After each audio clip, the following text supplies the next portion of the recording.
Good evening. This is Mae Brussell. A little rattling of noise here. It's broadcast number 662. It's August the 13th, 1984.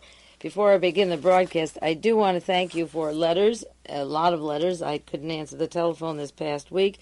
I've been away all week. I left at 6 in the morning after last week's broadcast, and there was a lot of concern, and people sent notes and started calling last night when I came in Sunday night.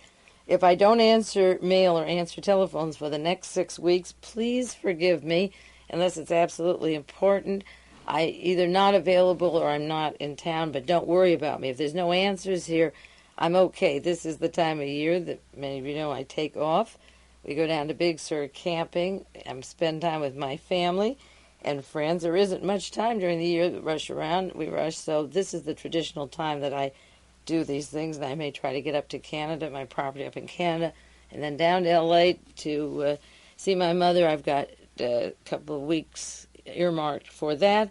So between now and the third week in September, I really will not be around that much, but don't be concerned. Everything is okay, and I'm just, as I say, setting that time aside. We usually do, and it's okay. Now, on the broadcast spot time that from 8 to 9, where World Watchers is on, and Kazoo, what I am doing, for those of you who are out of town and subscribe to these cassettes, I'm putting on the Spoken Arts Records, the collection I have, keeping that time slot open, Monday from 8 to 9.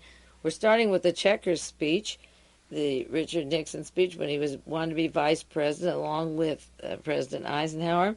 And it's very important because he greased his way into the hearts of people with simple little tales. It's really comical and sad at the same time. On the other side of that record is the resignation speech, August the 8th, 1974. After all the efforts, he finally got what he wanted and then had to get out. And that's pertinent to the situation it applies to, or can relate to the situation of the GOP convention taking place just this next week in Dallas, Texas, the most obscene arrangement on the 20th anniversary of the murder of John Kennedy that I can imagine. Ronald Reagan flew from London at the time, right after Roberta Calvi was murdered in June 82. That exact time, he flew from there to Texas to make the arrangement to make sure it would be in Dallas.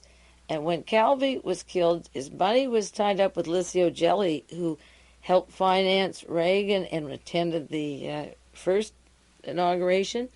And Gelli, just a year ago walked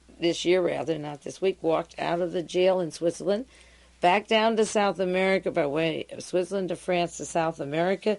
He won't be at that inauguration. Maybe he will be. He can easily disguise himself and come in with Joseph Mengele, and 20 years later you'll read that also. So just Gelli has tied up that money. His money was tied up when he went to the bank to draw out millions of dollars in Switzerland. He'd been arrested, fled again. The dummy fronts in Panama with the $1.2 billion have never been exposed for what the purposes that the money was used or who it went to. That's the important thing. Who did it go to and what were they going to do with it? The Vatican made their token gesture to the banks for what the Ambrosiano lost. So there was a lot of money tied up. Michael Sindona had worked with Richard Nixon, Gelli with Ronald Reagan. Calvi is killed, the president of Banco Ambrosiano. Reagan flies to Dallas. So now the party begins. It's 20 years later. But before we get into the GOP party and on to the appointments of Ronald Reagan, and I want to continue that I started 2 weeks ago rather, I do want to bring up what we were talking about just a year ago this week because it's pertinent, again, to what is taking place right now. As I say, Licio Gelli fled. Mr. Grace, W.R. Grace, purchased a share of Sambo's, be called Godfather Pizza. More on that and Mr. Grace, of course, on later broadcasts. I'm not going to spend time on him tonight.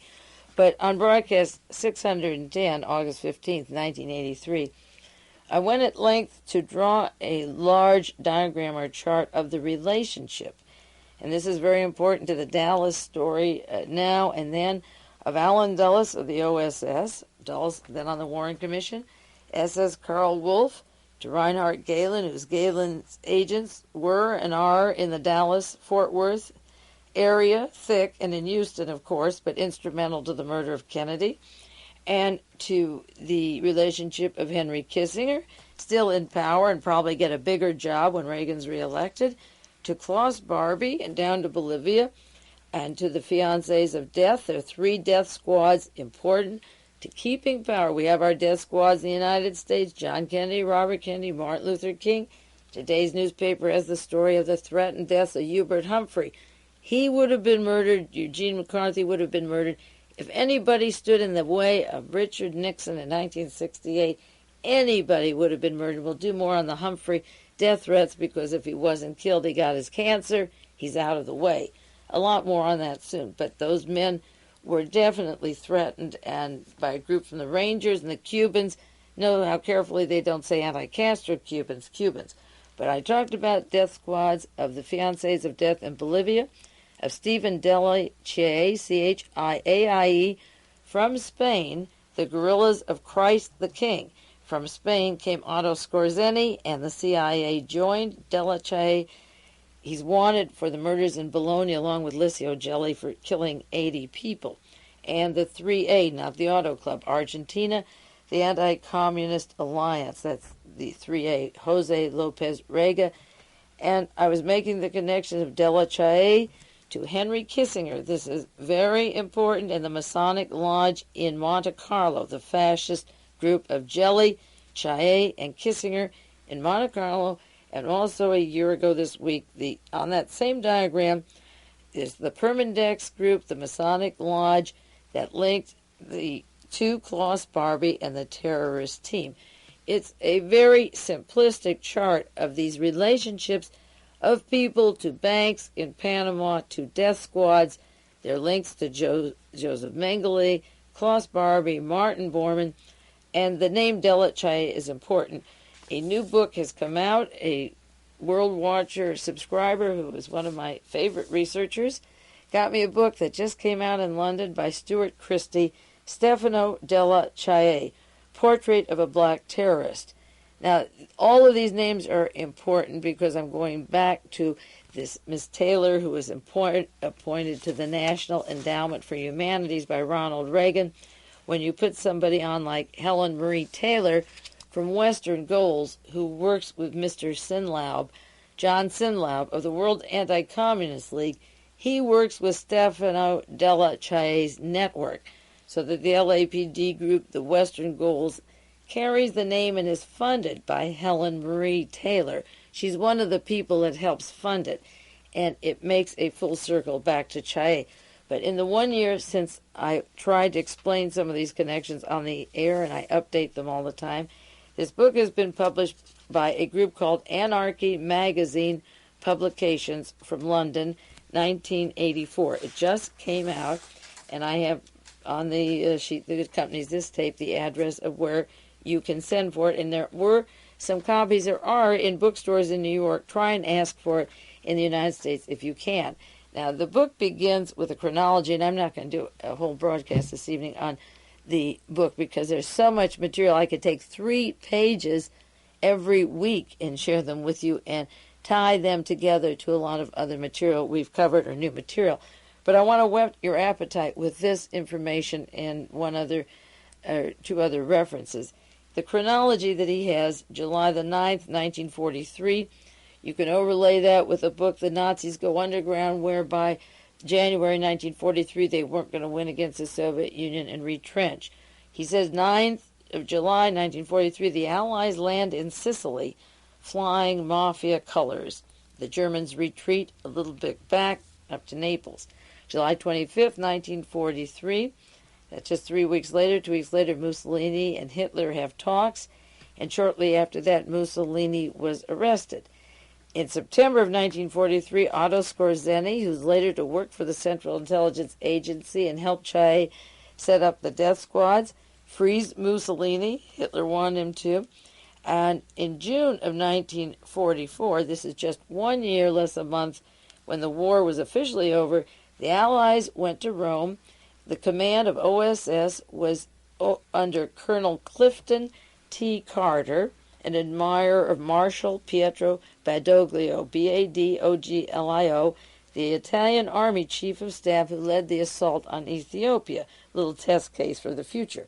Just like we test case Grenada to take over Central America, if we want. And we've had a lot of test cases. One was Allende in Chile, and Orlando Letelier in Washington, D.C. Okay, Badoglio was a former Army Chief of Staff and Carter's executive officer. This is the OSS chief.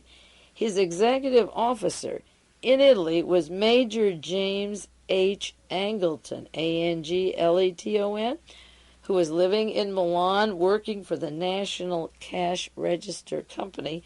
This is in the new book. It says Carter then sent his executive son, James Jesus Angleton, you know that name, very much linked to a year ago's broadcast to the Permindex, the John Kennedy assassination. He sent his son, who had studied in Italy prior to the war. You bet your bottom dollar he did, up to the time he was to come home and be recruited into Army intelligence, and he had close right-wing and neo-fascist connections. He stayed in Rome up to the time he comes back to the United States, gets into Army uniform identical to Fritz Kramer, going from Italy, from Rome, to the United States, to an Army intelligence uniform with his monocle, German, from Frankfurt to Italy, to recruit Henry Kissinger, from Germany to New York, to Army intelligence, where Kramer picks up Kissinger from Italy, from the Vatican, for connections close to the Pope, funding Adolf Hitler, in Milan with the Milan Mafia, Angleton's daddy, James H. Angleton, and in comes this group into Army intelligence, James Jesus Angleton, Fritz Kramer, Henry Kissinger. He doesn't have Kramer and Kissinger in this chronology. He has Carter sends his executive's officer's son, James Jesus Angleton, who studied in Italy prior to the war and had close right-wing connections and fascist connections to Rome, to head the Special Operations Section. That's how James Angleton got there, of the OSS. And from the moment he arrived in Rome, Angleton reestablishes his close contact with his fascist and right-wing organizations and his clandestine anti-communist movements.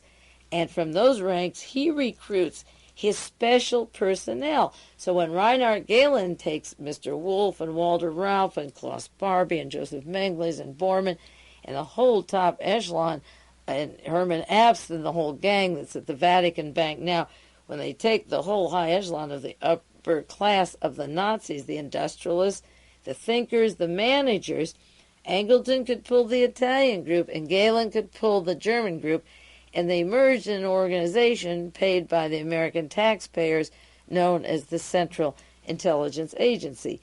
And then this book, just in the chronology, tells that April 25th, 1945, this is just a week before the war is officially over, May the 8th, Admiral Ellery Stone, U.S. proconsul in occupied Italy, instructs James Jesus Angleton to rescue Prince Valerio Borghese, Borghese, known as the Black Prince. Admiral Stone was a close friend of the Borghese family. Borghese was known during the war as a hero with his exploits as a frogman and with frogmen and miniature submarines that blew up Allied shipping. Admiral Ellery Stone, Navy Intelligence, Borghese, Angleton, and remember Navy Intelligence and John Paisley, and Oswald was in Navy Intelligence from the Marines and then into Russia and Soviet Union and then out with admirals when he came back in the Dallas-Fort Worth area with Navy Intelligence.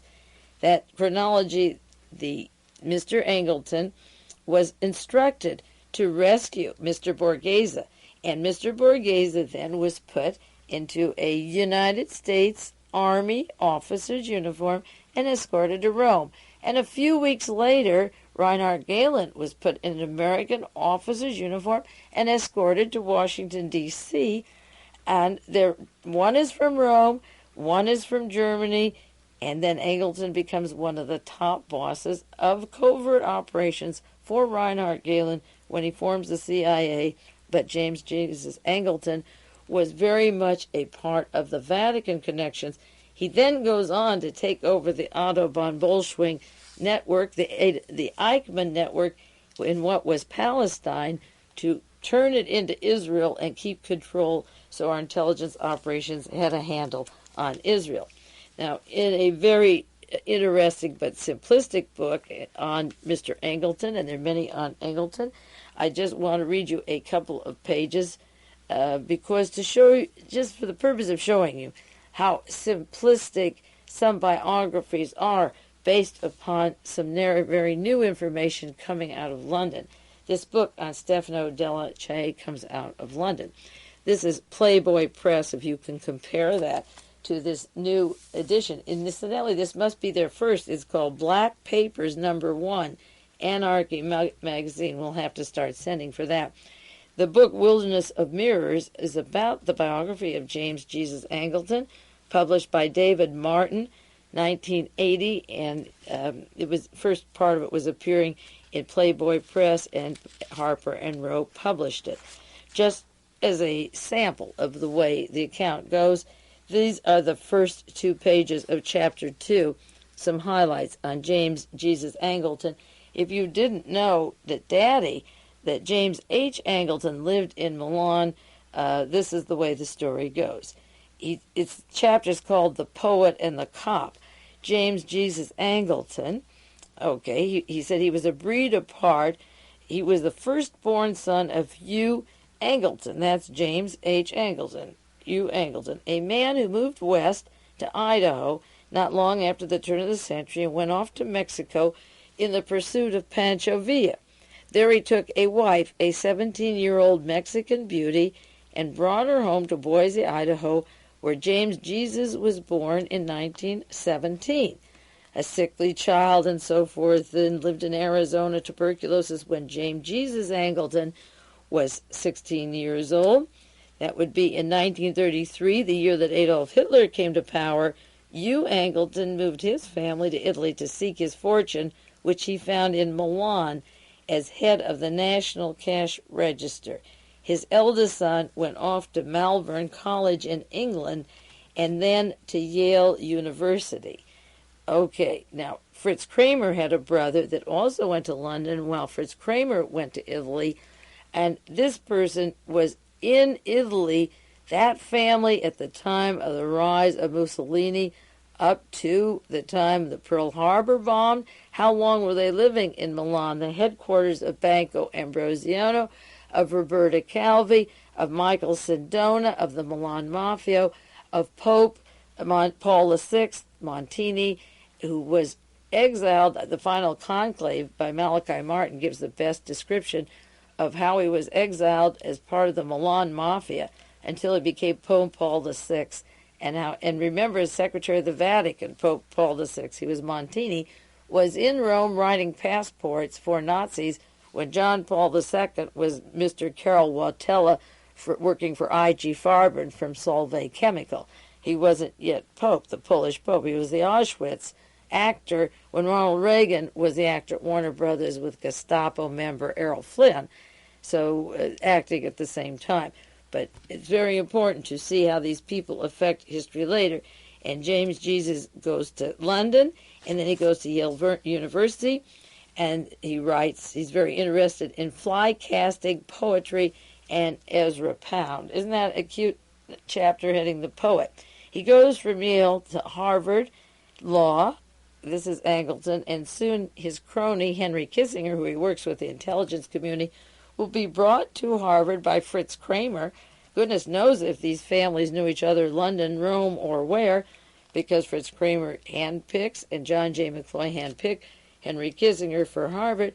And this book on Angleton says it was not until 1943 that an intelligent professor, Norman Holmes Pearson of Yale, recruited his former student into X2, or Counterintelligence Branch of the Office of Strategic Service. Now, Yale was the home of William Buckley and a lot of very, very important intelligence, spy intelligence, Knights of Malta characters. He also is a Knight of Malta, William Buckley, James Buckley, Vernon Walters, who just this week, Vernon Walters wouldn't guarantee that we don't invade Central America. He runs the Central American desk and the Moroccan desk from the Vatican desk. Angleton went to Harvard, and his Yale professor said, put him in the OSS, which this author describes as an ad hoc aggregation of scholars, aristocrats, and eccentrics. He began his OSS work with 2 weeks of basic training in Maryland, and another recruit into the OSS was Dr. Bruno Uberti, a refugee from fascist Italy, a classmate of military intelligence, and then they're to go to Europe. So 1943 was a busy year. Fritz Kramer was put into military intelligence down in moving around the Southwest to handpick Henry Kissinger. Kissinger was Army intelligence. Angleton, Kramer coming from Italy, from Germany to Italy to Washington to pick up his uniform. Angleton from Rome to the United States to pick up his uniform. Henry Kissinger from Germany, like Kramer, only instead of going to Italy, he went to New York, down to the South to put on his Army uniform, and all three of them are to meet with the top Nazis and the team members like Mr. Galen, General Galen, and Angleton would be knighted, and the team members would meet up in Oberammergau, and soon John J. McCloy would release the Nazis that were picked up, Otto Ambrose, the partner of J. Peter Grace, and so forth. Angleton's name has been mentioned many times in conjunction with the murder of John Kennedy. His name is linked, and his picture is in this book, many pictures of them with Mr. Borghese, described in the Permindex by Paris Flamand in the Torbett document. So we're getting closer to the pieces of the Kennedy assassination with every single book that comes out, every name. And when we update these year by year and week by week, you'll see how nicely they all fit together. Now, the convention will be in Dallas, and by the time any of you get these tapes, it will be over. But there are 2 points or 3 that I want to mention about the location of that city. The first is that as soon as they arrive or have arrived there on Saturday, they're going to have a party, take them from Dallas to Billy Bob's Saloon. That's down in Fort Worth. It holds 5,000 people with a rodeo ring indoors and live bulls. You can ride it and be a macho John Wayne Western image of what Ronald Reagan wants to project. No quiche at this crowd, I'll tell you. They're going to be whipping the bull. That's what it's about. And incidentally, speaking of no quiche, you might have read that Ronald Reagan's warm-up for his weekly television broadcast was the fact that Russia will no longer be allowed to exist. The atomic bombing begins in 5 minutes. That was a great joke for this week, and apropos of a full circle from the coup in Dallas, where he's returning back to Dallas, to his being on the committee, to gearing for World War III and having to do all these murders for the purpose of wiping out Russia. That's his warm-up, and I can give you the direct words if you want, but I think you get the gist that before he went on the air, he gave his little speech and rehearsed it.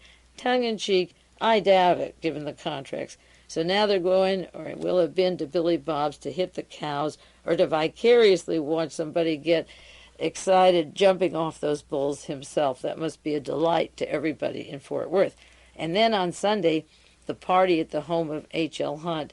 I'm sure he would love to be there to see Ronald Reagan, the whole gang, 20 years later. Too bad he died before this party. But the widow has opened up the home. It's a replica of Mount Vernon. It's the home of George Washington, only in Texas, in Dallas, Texas. H.L. Hunt, who publishes the John Birch Society literature with Mr.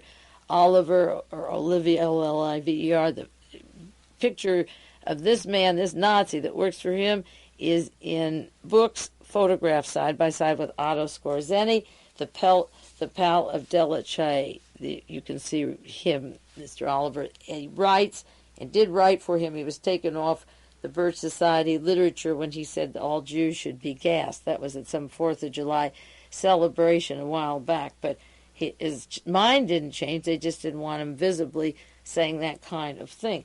The Skorzeny-Delachae network goes from Munich, Germany to Dallas, Texas. The Young Americans Serve Freedom to Robert Morris, another Sovereign Military Order of Malta, a Vatican Knight. And so they have to have a duplicate in Dallas, Texas. where Hunt had this imaginative idea that he was the first president of the United States. Lyndon Johnson, who took over the presidency after Kennedy was murdered, built his office in Austin that was an exact duplicate of the White House. Maybe if you don't know that, the Oval Office. So they do have expensive fantasies in Dallas. I might say that Reagan has had fantasies that he was in the army troops that went into the concentration camps at Auschwitz or Dachau when they were first seen, but he actually wasn't there. Maybe they should duplicate with bones and real corpses what a concentration camp is like and let him stay there. And everyone live out their fantasies. If you're going to really do this, they ought to do it right. But this is the GOP convention, and enough of that. I do have to reiterate, for those of you who don't remember, that in 1975, on June 6, 1975, there was a commission on CIA activities within the United States that just concluded another investigation, the second investigation into who murdered John Kennedy and was the CIA involved. And this time they had Vice President Nelson Rockefeller as chairman. Gerald Ford from the Warren Commission appointed Rockefeller as chairman after crook Nixon succeeded in helping with the killing or the covering up of the killing and even the planning of John Kennedy in Dallas just prior to the assassination. Nixon again involved. He puts Ford on the Warren Commission, and then when Nixon's out, Ford puts Rockefeller as vice president, and he headed that investigation in 1975, and the executive director of the investigation was David W. Bellin, who was on the Warren Commission the first time. Now, if you covered up the first time and you have to spend money the second time, you don't use the same lawyer the second time, or do you? Of course you do, just like they use Leon Jaworski for the Warren Commission, for the Nuremberg trials, for the Korea Gate, and for the Senate Watergate. Until he's dead, he's used for everything because it always involves the same people, and he doesn't have to learn any new names. So the convention will go on with Ronald Reagan, who in 1975 signed his signature as a participant. He didn't go to many meetings, but he was glad to sign it, of the covering up of Kennedy. And then now they can rattle the ghosts, sit on the bulls, rattle the ghosts down in Texas. Now we'll go on with the appointments of Ronald Reagan, because they again make a full cycle down to Stefano Della Chae, and one of them in particular is a woman I left off with last week but can't do enough about. That's Helen Marie Taylor from the National Council on Humanities, broadcast number 660. 2 weeks ago, July 30th, I began the Reagan controversial appointments and left off with Helen Marie Taylor and the article that was in the Village Voice from 1983, how they wanted her on Corporation for Public Broadcasting, but that was turned down. She's active with Phyllis Schlafly's Eagle Forum. She's a major contributor to evangelist Pat Robertson's Christian Broadcasting Network.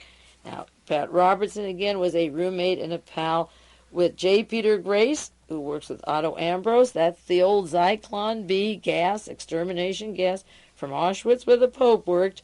I must repeat these for you in case you forget it. Pat Robertson's links to J. Peter Grace and Otto Ambrose, and she gives money to Pat Robertson, and also the article left out her links to Western Goals. Every article on her has left out Western Goals, which has to do with John Singlaub on the board with her from the World Anti-Communist League, the very Nazis that Stephanie Della Chae worked with and works with today, because he's still alive. You can't get any closer to the Los Angeles Police Department, Admiral Moore, the retired admiral. Sometimes I run along too fast because I have so much material, but I want you to know that as I use these names and the appointments come up and new appointments come up and new books come out, same people, same places, different organizations, but all still working together.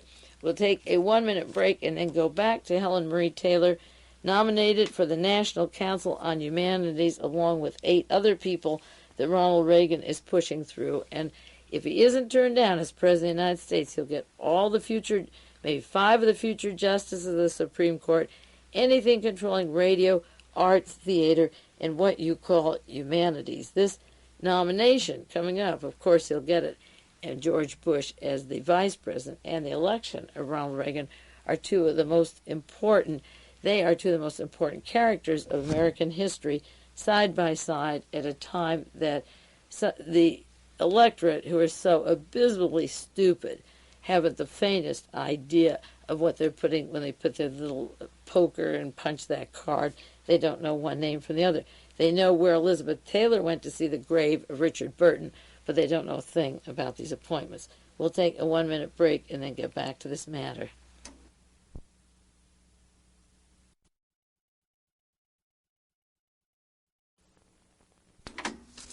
This is side 2 of broadcast number 662, August the 13th, 1984. Now, Helen Marie Taylor was described, as I say, in various articles, just very briefly, and eliminated the subject of the Western goals, and considering the institution's been in the news for an entire year, and the Los Angeles Police Department settled almost a $2 million lawsuit rather than go to court over the links of J. Paul from the Los Angeles Police Department to Western goals. That gives you an idea of how important it was, and it has to still be silenced. Now, the National Endowment for Humanities, this appointment that she got, is written up in the New York Times. It's May 30th, 1984. It says the art or science of nitpicking, the National Endowment for Humanities. And it tells about the funding, which I mentioned before on the broadcast, $140 million that will decide matters that have to do with and including religion. It has to do with support of philosophy, history. Imagine our history in the hands of these people. Religion, studies, and other subjects in the humanities. And it's in this article in the New York Times that the controversy over Miss Taylor came up when she was nominated for the public broadcasting. I used that article from Village Voice last time about public broadcasting and how a telephone call caused her appointment to be blocked by Barry Goldwater, the senator from Arizona. This is the way the story went according to the New York Times, and it's pretty important to share with you. Ms. Taylor said that Sharon Percy Rockefeller, chairman of the corporation, that's the Corporation of Public Broadcasting, asked her father, Senator Charles Percy, Republican of Illinois, to persuade Senator Goldwater to block the nomination of Helen Marie Taylor to the public broadcasting, to this very important thing also, because the major networks are already controlled. So it's this corporation for public broadcasting that allows stations like KQED out here, and I don't know what the letters are back east. And according to the story, she called and asked her father, can you get Mr. Goldwater to block the nomination?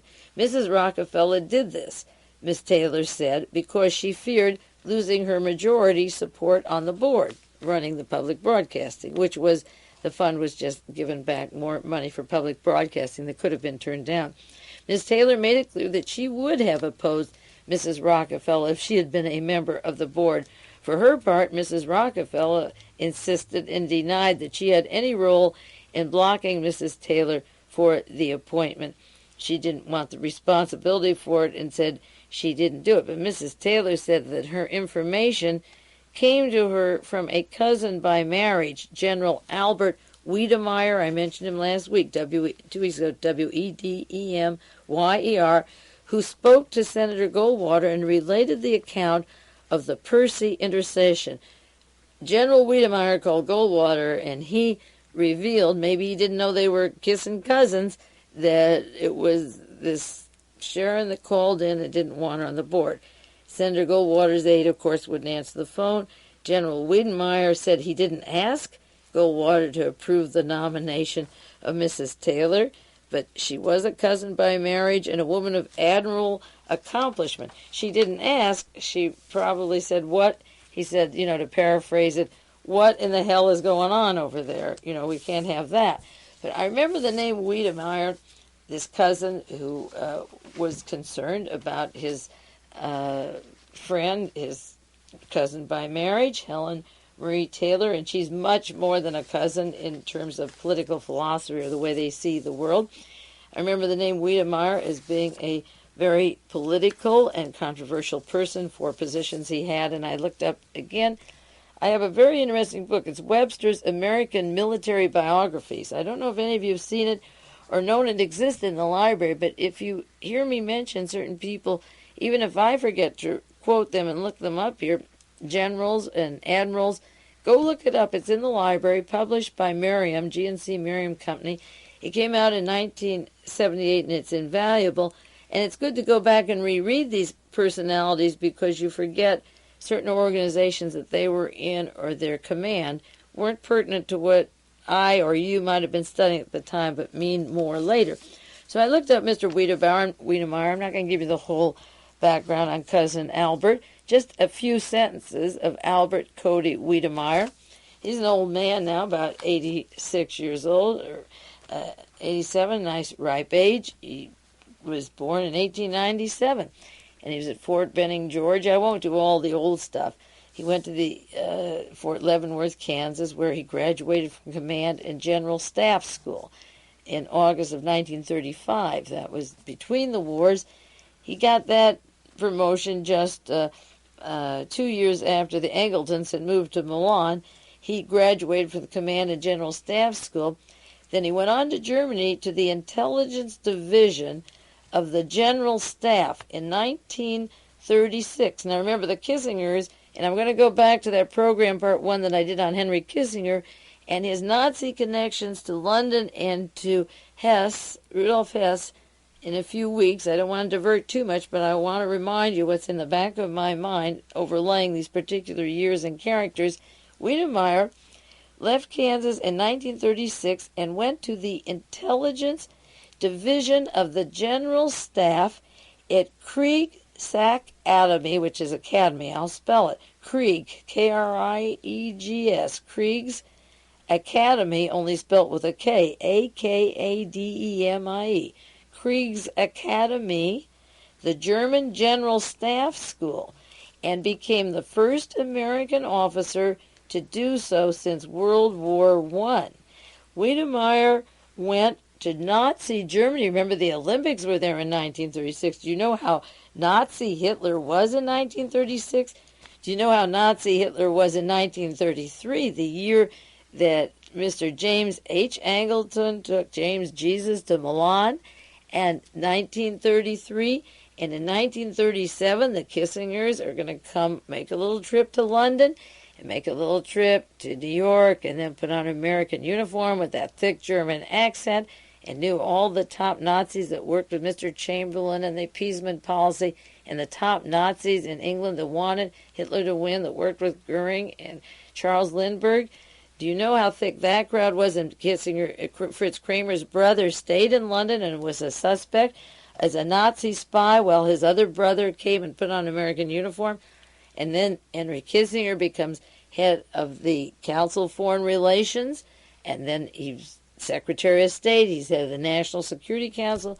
He gave you the overthrow of Mossadegh with Iran and the Pahlavi Nazis in power, and the killing of Bhutto in Pakistan, Allende in Chile, putting Nazis in. The Kissingers migrated from Europe, Germany, where he had no bad feelings towards German, up to England. Now, Wedemeyer is going from Fort Leavenworth, Kansas in 1936, where we shouldn't have anything to do with him, into the Intelligence Division of the General Staff at Kriegsakademie, the German General Staff of Hitler's German General Staff, and he graduated in 1938. The invasion of Poland took place in 1939 of September. We'll soon have an anniversary. From 1938 to 1940, he was back at Fort Benning in Georgia, the home of the Rangers and a lot of important people. Georgia is becoming more and more important in terms of military and so forth every time I read these stories over and over again.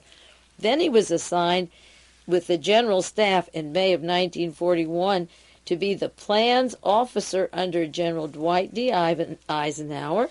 Remember, after the war, by 1948, Fritz Kramer is the plans officer in the Pentagon.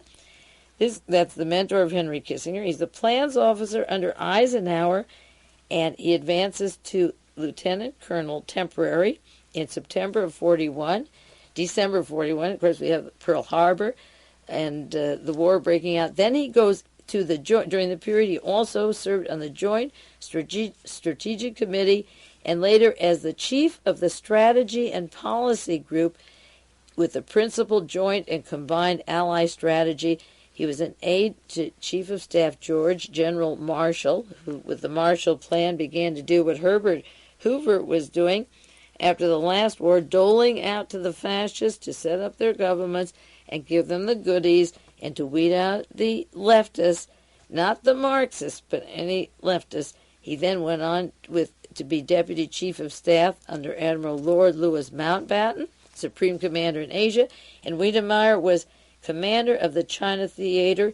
He was then the Chief of Staff to Generalissimo Chiang Kai-shek and was with the Chinese nationalists. And then he goes on, Chiang goes on to Taiwan, and that is the home of the World Anti-Communist League with John Singlaub, Wedemeyer, the cousin of this Taylor, Helen Marie Taylor. I don't have to say that enough. They're both on Western goals. John Singlaub, who head the World Anti-Communist League with the current Nazis from Nazi Germany, not the neo-fascists, not the neo-Nazis, the original Nazis. From June 46, according to the biography of military personnel, are very important. From June 46 to October 42nd, he commanded the 2nd Army in Baltimore and at Fort George Meade in Maryland. But now this is important. From October 47 to November 48, he was director of the Plans and Operation Division of the General Staff. Now, Fritz Kramer, in this time period, becomes, from 1948, the plans officer in the Pentagon, moving from office to office, but it's very important in making decisions of plans. And he was the man, and I'll do more on this. A listener to World Watchers sent me sections of a book, The Role of Fritz Kramer with Westmoreland in the Vietnam War. The way that the Nazis came to this country and became entrenched, or the excuse for them to be used to the extent which we intended to use them from the very day they opened their eyes, was first the Korean War in 1950 and then the Vietnamese War that followed when John Kennedy was going to return the troops, or intended to. The special forces instigated what became the war. Many of you read the recent declassified documents that have come out because of the lawsuit of General Westmoreland against CBS, and it mentions how the CIA really got the war started. And the war was, the CIA was set up by Reinhard Gehlen. So he was in the director of the Plans and Operation Division of the General Staff, then went to San Francisco and worked at the Presidio, retired in 1958, but has served as an officer or director of numerous major corporations. That's what Henry Kissinger does with their General Electric, their electric companies, or MGM Movies, or Amway, Alexander Haig, or United Technology. Haig and Kissinger and Gerald Ford and these various generals hop from corporation to corporation, which is a way to keep the network alive. Well, that's Cousin Albert, working strongly with the people from Taiwan, the Asian group tied back to the World Anti-Communist League, and she is now nominated on the National Endowment for Humanities. Do you blame somebody for what their cousin does? I'm sure people write this biography think that's just great that he worked those years with the Nazi German staff. Or it's great that you went to Milan while Hitler came to power and Mussolini's in full swing. I don't think it's great, and I don't think the American uniforms on those guys are great, and I see that whenever there's an opportunity to raise them some way, they do.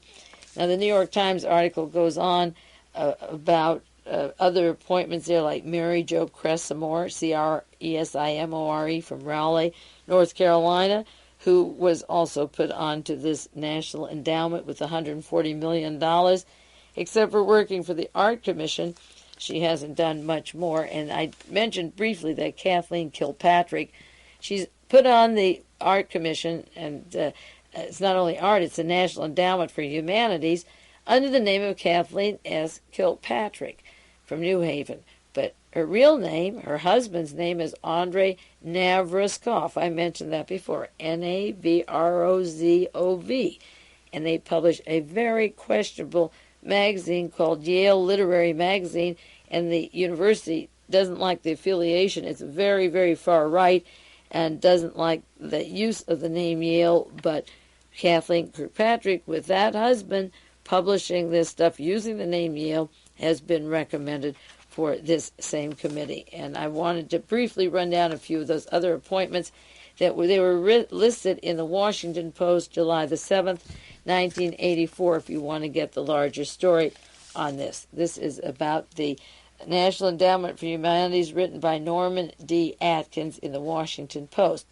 He says, with the Senate out of town, the White House this week made recess appointments of its nominees for the National Council on Humanities, though some of them are already under fire over both their politics and their credentials, and they should be questioned by the Senate Labor and Human Resources Committee before being confirmed.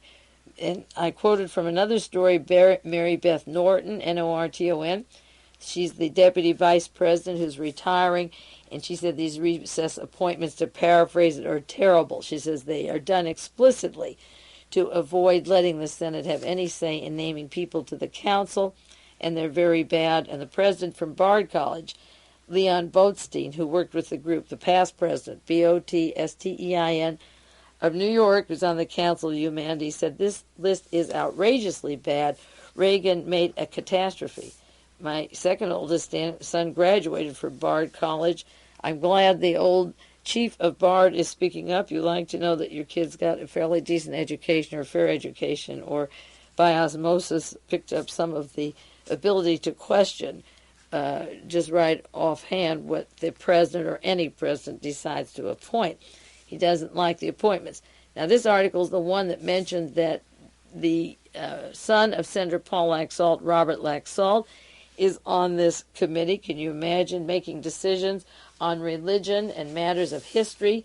Robert Laxalt, I don't know the man, but if he were worth it, anything, we would know him. He certainly could pick people who are renowned in history. We're talking about philosophy, history, religion, and humanities. That's what it's about. Paul Laxalt just got $50,000 to run the GOP campaign because he says that doesn't give him enough money if he's tied up running that to give lectures. Right now, the congressmen make more money out of Congress lecturing, not voting, not studying, and being away from the votes and lecturing. But if they go to a lecture, they can be given some of that skimming money that comes out of those Panama banks in their other pocket. What's to keep them the way they travel around to various organizations and institutions and then are put on the board of those groups like Henry Kissinger out here with the Dental Society picking up the money? Well, brother Robert Laxalt from Nevada, he's a visiting professor of journalism. I don't know, he's not a regular professor. I don't even know if he has a PhD. He's not Dr. Robert Laxalt, the renowned author of A, B, C, and D. He works at the Reno Press, director of the University of Nevada journalism group, the Reno Press. What has the Reno Press published? I wish the credentials for brother Robert were available, and maybe they should be given to the Congressional Committee to look this up. Another group that has to be watched closely, and I haven't done a broadcast yet on that, is an enclave of what I think are Nazi fascists out of Claremont, California, under the umbrella of Peter Drucker, another German who brought Fritz Kramer to this country, and the godfather of Kissinger, and Drucker is the man behind the multinational corporations. He tucked out there's a group of 5 colleges in Claremont, California. The name came up recently with Mr. Regnery in some publications, and the far-right group of Edwin Meese, and a very interesting combine of people. As I say, I'll put it on the air soon. But William Allen is the associate professor of government at the Harvey Mudd College. That's one of the colleges. Professor of government. Well, we're not talking about government appointments. They're talking about philosophy, history, religion, and humanities, and what kind of a shtick are you going to get a government out of there that has anything to do with where those $140 million would go? The Harvey Mudd College, he's written articles and books. Let's see the books. What does he know? Another appointment is Reverend James Schall, Schall. I might have run these down for you real fast several weeks ago. Associate Professor of Government. This is another Associate Professor of Government, not a full professor. Where are the full professors? Mr. Schall, this time from Catholic Georgetown University. Nothing personal, but again, Georgetown was a source of giving information to Senator Joe McCarthy and running the links of Joe McCarthy to both the Nazis and the Vatican out of that enclave. Georgetown University and the group out of Claremont get thicker all the time, and one of the people to guide them is Reverend James Schall. Now, some articles talked about these appointments and left out the fact that he was a reverend, just a James Schall, when we're getting very close to these reverends and Catholics and the Vatican and Mr. Wilson and his interference with Paul Marcinkus or Mark Rich and court cases and mafia investigations. This is really iffy. And so again, what does he know about philosophy, history, religion? He knows, but we've got enough of that religion. Where are the other religions? And when are the silent ones going to speak up on that?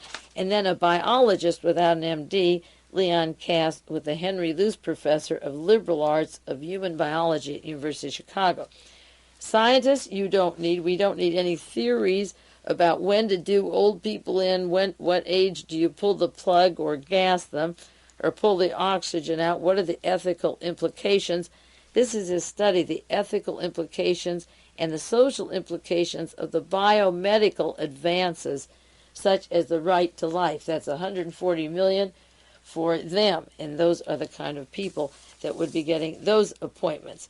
Another story from the Washington Times, the Reverend Moon paper, July the 3rd, 1984, Senator Ted Kennedy wants to block the nominees on the Council for the Humanities.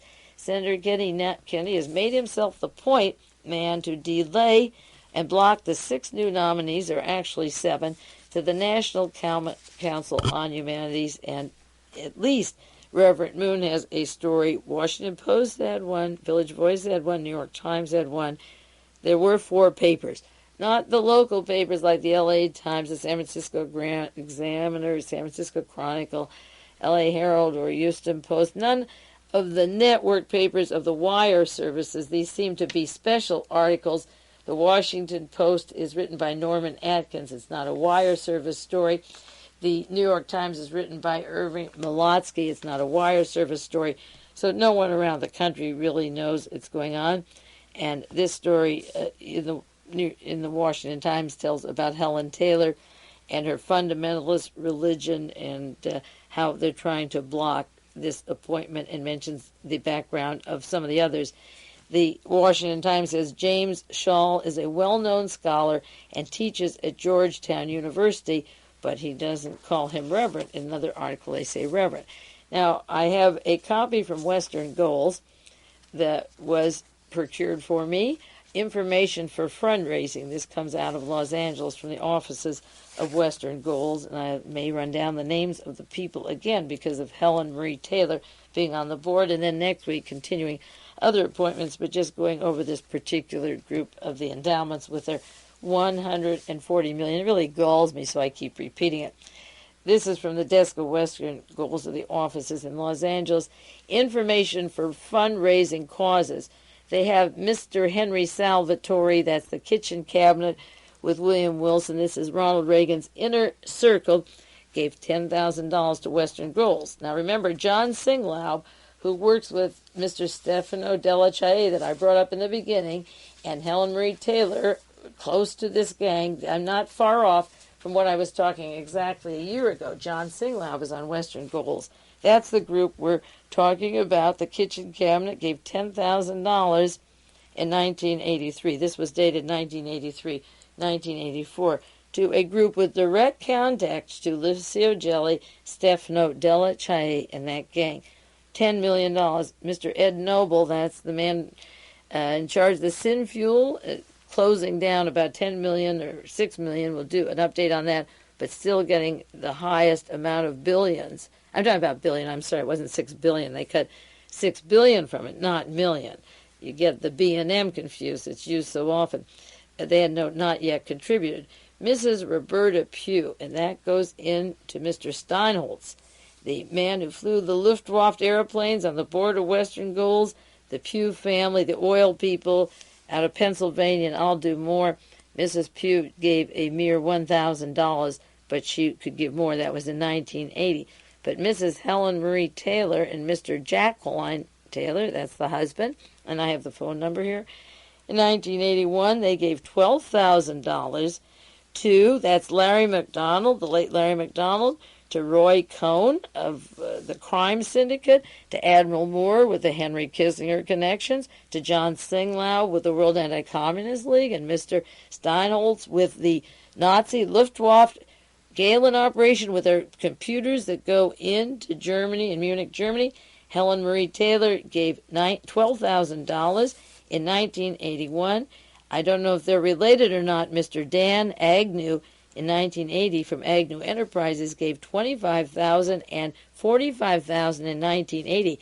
Mr. Roger Millikan, a head of one of the organizers of the Knights of Malta, close to J. Peter Grace, of course, Roger Millikan funded $50,000 to Western Goals with darling Helen Marie Taylor on the board. In 1981, they gave another $50,000, and the Rommel Foundation, through the Millikans, ROMILL, gave $200,000. This goes to the $100,000 computer in Long Beach, to J. Paul, to the Los Angeles Police Department. That is a vacuum siphoning papers of everyone from this state. They have computers in other states of law-abiding citizens that go into their computers. Okay, the Rommel Foundation under Roger Millikan, whose organization with J. Peter Grace has a whole slew of Knights of Malta going back to the Vatican, to Licio Gelli, Michael Sandona, Otto Skorzeny, Stefano Della Chae, Ronald Reagan, and Michael Ledeen and Alexander Haig, the Vatican, White House, CIA, that was the OSS. The Millikans gave a hunky, well, this is $500,000, $200,000 in 81 and $200,000 in 1982. And again, $50,000 in 81 and $50,000 in 82. So you get, and I have the names of other people who gave money to this Mr. Paul F. Mott from the Kirby Foundation, a mere $5,000. But I'm talking about the big donors. Beverly G. Thompson, Texas Educational Institute, $10,000, and Mr. Jack Chance from the Chance Foundation, $25,000 one year and $25,000 the next and the next. So that is Western Goals, the way they get their money from the Millikans and from Ms. Taylor, and then Taylor gets her appointment to a position where she decides our taste for our country on what is involved in what we call that vague thing, humanities. Hunks of money with a team of sleazy, I shouldn't say that, I don't know them individually, unqualified people from Claremont, from Reno, from Georgetown, unqualified for the appointments. Not only are certain people talking about it, but you read their bio. Let's get their books and fill them in and ask Mr. Robert Laxalt what he's published and see how the Laxalt family, his brother's been accused of skimming money, of owning institution in Texas involved with mafia. What else can you do in Nevada and get anywhere if you're not linked to both the military and the mafia at the same time? So that's enough on the National Endowment on the Humanities. You may write to Senator Ted Kennedy.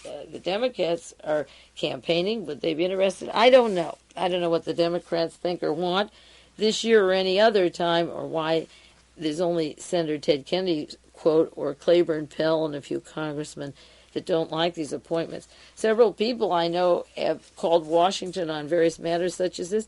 Nobody back there ever heard the name of Western Goals. It's a who's who of creeps, of people politically controversial. The late Representative John Ashbrook, his wife Jean Ashbrook, is on the Western Goals, as I say, Roy Cohn. And I could do General Raymond C. Davis from Georgia. I could do a whole rundown on these people, but I do mention some of them from time to time. Dan Smoot. Do you know the Dan Smoot reports? Do you know the right-wing anti-Semitic hatred? Do you want me next week to brush up? I just bought a book a while back and another companion piece to it on the Dan Smoot reports. Do you know what he writes and thinks besides Revillo Oliver with Otto Skorzeny and the Dallas crowd? I've gone pretty slow this week, as I say. I've got a lot of information. Edward Teller on the board of Western Goals. Oh, yeah, I forgot that, darling. Also on the board of Helionetics with Mr. Simon, Sovereign Military Order of Malta. Who, did you read now where William Simon was making $70 million last week by the merger of his Gibson greeting card with Disney? $70 million in 1 week for a merger, and he's been appointed by the Vatican to be the spokesman for capitalism. I had that on the air a few weeks ago. Taylor combines the Western goals and helionetics and the space war contracts with Daniel Graham, whose offices are with Fritz Kramer. Remember that? And on the board with helionetics and Edward Teller is Robert Keith Gray, who combines the salary for Mrs. Edwin Meese and these various institutions and front organizations with Paul Laxalt as his best friend and William Casey, the close Vatican connections of the Public Relations Office, CIA, and it was his idea to send William Wilson to Rome to represent the United States while he interferes with Paul Marcinkus and Mark Rich and his boss Henry Kissinger's partner from 20th Century Fox. Kissinger on the board, Rich owning half of it. So Western Goals has the interlocking links going to these other organizations too, and now we've got to spread the Laxalts, the Helen Taylors and their kind, the Christian crusade into the humanities. That's what Reagan wants. That's what Reagan's going to get. It's pretty scary. We'll go on to the next 8 or 9 appointments in somewhat detail so you can see what we're going to get. I know that the Burford appointment was knocked down, but there's nobody as prominent as her, and they'll say, well, we gave you that one, so give us all the other appointments, and whatever Reagan wants, Reagan gets. So we'll sign off at this time. I'll be back with you next week. This is Mae Brussell, and take care of yourselves, and keep sending me books, articles. I love it. Thank you very much.